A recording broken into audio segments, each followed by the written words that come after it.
آپ کی پاکٹ اگر اجازت نہ دے کہ تمام بچوں کا آپ لک آفٹر کریں تو جو آپ کی ذمہ داری ہے اس بچے کا خیال بہتر کیسے رکھیں؟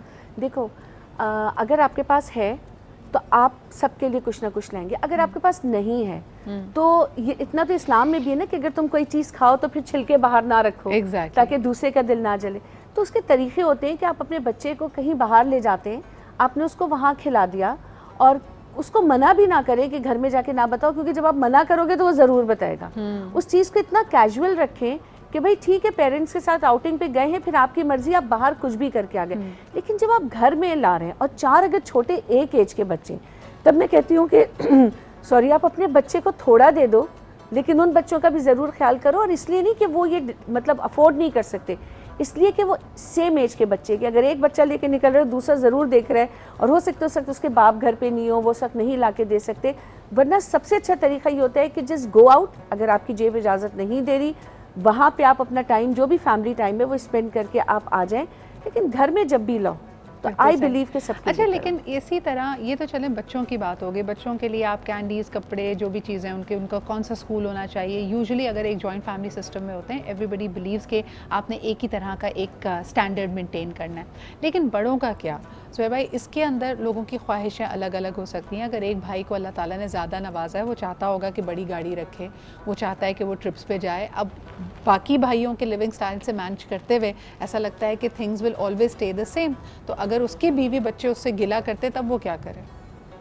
دیکھیے اصل میں ہم لوگوں کی پرابلم یہ ہے, ایک تو ہم کمپیریزن بہت کرتے ہیں, جو دوسرے کے پاس ہے وہ میرے پاس ہونا چاہیے. ہمیں یہ دیکھنا چاہیے کہ خود ہماری صلاحیتیں کیا ہیں, ہماری استطاعت کیا ہے, ہم اپنی استطاعت کے مطابق اس چیز کو انجوائے کریں. یہ ضروری نہیں ہے کہ دنیا میں اگر ایک آدمی ہر سال مری ہوائی جہاز سے اپنی فیملی کو لے کے جا رہا ہے تو میں بھی جاؤں, یہ کوئی ضروری نہیں ہے. میں کراچی میں بھی رہ کے اسی طرح انجوائے کر سکتا ہوں جس طرح مری جا کے انجوائے کر سکتا ہوں اپنی فیملی کو. مسئلہ انجوائے کرنا ہے, مسئلہ اپنی فیملی کو خوش رکھنا ہے.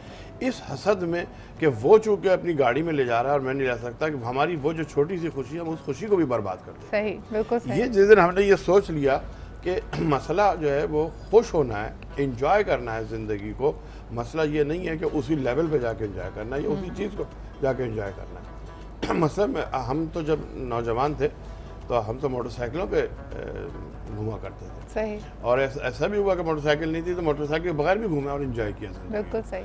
لیکن اب کیا ہے کہ اب وہ گاڑی بھی ہوتی ہے تو وہ کہتا ہے کہ اچھا میری گاڑی تو 2004 کا ماڈل ہے, ان کی تو 2019 کا ماڈل ہے, تو میرے پاس 19 کا کیوں ہے. آپ 2004 کو تو انجوائے کریں. آپ اس حسد میں, اس رونے میں کہ جی 2019 کا کوئی نہیں ہے, اس 2004 کا وہ بھی آپ انجوائے نہیں کرتے. بالکل بالکل. آدمی جس دن یہ سوچ لے نا کہ انجوائمنٹ اور خوشی جو ہے دل کی وہ اس میں نہیں ہے کہ چیز کیا ہے, اس چیز کا برت کیسے رہے. بالکل صحیح. آج کا انسان, بس ایک جملہ آخری, آج کا انسان کمانے میں اتنا لگا ہوا ہے کہ وہ اس کمائی کو برتنے کا ٹائم اس کے پاس نہیں ہے, زندگی کو انجوائے نہیں کرتا. بڑا پیارا جملہ ہے, بڑا اہم جملہ ہے کہ آپ جو چیزیں اتنی محنت کر کے اپنی جان جوخم میں ڈال کر کماتے ہیں اس کو بھی آپ انجوائے نہیں کر پاتے. ثروت آپا, جب بچوں کا, بڑوں کا, آپ کی اولاد کا اور ان کی اولاد کا یہ حال دیکھتے ہیں تو جو بوڑھے ماں باپ ہوتے ہیں جو کافی حد تک ہیلپ لیس فیل کرتے ہیں کیونکہ نہ ان کے پاس اپنی پرچیزنگ پاور ہوتی ہے, نہ ان کے پاس اپنے اثاثے ہوتے ہیں, انہوں نے تو سارے رشتوں کو ساتھ لے کر چلنا ہے, ان پہ کیا گزر رہی ہوتی ہے؟ کیونکہ ہم صلہ رحمی کی بات کرتے ہیں. آج کل تو یہ سیناریو ہے کہ جو 4 بہن بھائی ہیں وہ آپس میں جڑ کے نہیں بیٹھ رہے, جبکہ دین اسلام ہمیں یہ میسج دیتا ہے کہ اپنے والدین کے رشتہ داروں کا بھی خیال رکھو, اپنے ایکسٹینڈڈ فیملی اور قرابت داروں کا بھی خیال کرو. تو ان کے دل پہ اس وقت کیا گزر رہی ہوتی ہے جب یہ لڑائی جھگڑے دیکھتے ہیں؟ صدر, میں نے آپ کے معزز مہمانوں کی بڑی قابل قدر گفتگو سنی, اور جو میرے ذہن میں بات آ رہی ہے وہ یہ کہ یہ ساری صورتحال صرف اس وجہ سے کہ ہم دین سے دور ہیں. اگر ہم دین سے دور ہوتے اور ہمیں حضور نبی کریم صلی اللہ علیہ وآلہ وسلم اور ان کے پاک گھرانے کی تمام تر باتیں یاد ہوتی تو انشاءاللہ تعالی ہمارے گھروں میں یہ سارے مسئلے مسائل نہیں ہوتے. بہت آپ کا سوال قابل قدر اس لیے ہے کہ میں عموماً یہ دیکھتی ہوں کہ والدین 8 بچوں کی مل کر